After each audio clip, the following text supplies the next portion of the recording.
వేషం కట్టి ముంగోల చేతబట్టి వచ్చెనమ్మా.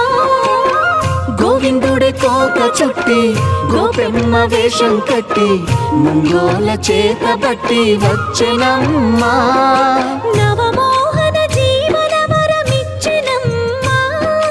ఇకపై ఇంకెప్పుడు నీ చేయి విడిచి వెళ్ళనని చేతిలోన చెయ్యేసి ఒట్టేసెనమ్మా.